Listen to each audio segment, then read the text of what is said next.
আসসালামু আলাইকুম ওয়া রাহমাতুল্লাহি ওয়া বারাকাতুহু।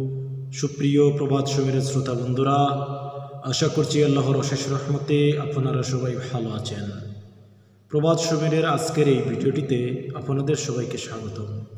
শুধু শ্রোতা বন্ধুরা, আজকে আমরা জানব শিরক বিষয় নিয়ে কিছু আলোচনা করব, অর্থাৎ আকীদা বিশ্বাসের ক্ষেত্রে কিছু শিরক। আকীদা বিশ্বাসের ক্ষেত্রে যেরূপ শিরক, যেমন আল্লাহ তাআলা সত্তা ও গুণাবলীর মতো সার্বভৌম ক্ষমতাবান ও তার সমকক্ষ মনে করে অন্য কাউকে ক্ষমতার উৎস মনে করা, আল্লাহ সুবহানাহু ওয়া তাআলাকে বাদ দিয়ে কোনো দেশ বা শক্তিকে রিজিকের মালিক মনে করা, সমস্যার সমাধানকারী মনে করা, এসব কথাগুলো হচ্ছে শিরক, অর্থাৎ আকীদা বিশ্বাসের ক্ষেত্রে শিরক। আল্লাহ সুবহানাহু ওয়া তাআলা যেভাবে ক্ষমতাবান এরূপ ক্ষমতার মালিক মনে করে কোনো বস্তুর সামনে বা কোনো ব্যক্তির সামনে মাথা নত করে তার কাছে শক্তি কামনা করা, এটা হচ্ছে শিরক।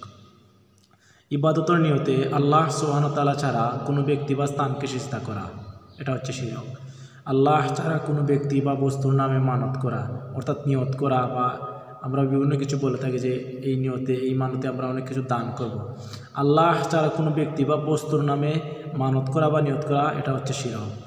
সন্তান, রিজিক, রোগ মুক্তির ক্ষেত্রে আল্লাহ ছাড়া সত্তাগতভাবে কেউ মালিক বা দেওয়ার ক্ষমতা রাখেন, এই আকীদা পোষণ করা, এসব হচ্ছে শিরক। এবারে আমরা জানব আমলের ক্ষেত্রে কিছু শিরক, অর্থাৎ আমরা প্রত্যেক দিন কিছু না কিছু আমল করে থাকি, এই আমলের ক্ষেত্রে কিছু শিরক জেনে যাব। আর রিয়া তথা লোক দেখানো ইবাদত হচ্ছে শিরক।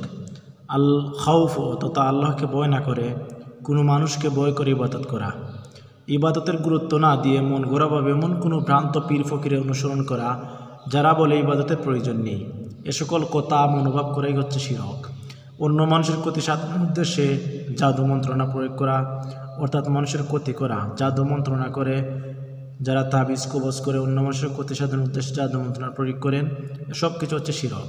গায়েবের সংবাদ জানে এ বিশ্বাস করে গণকের কথা বিশ্বাস করা, গায়েবের সংবাদ জানে এ বিশ্বাস করে গণকের কথা বিশ্বাস করা, এ সকল কিছু হচ্ছে আমলের ক্ষেত্রে শিরক।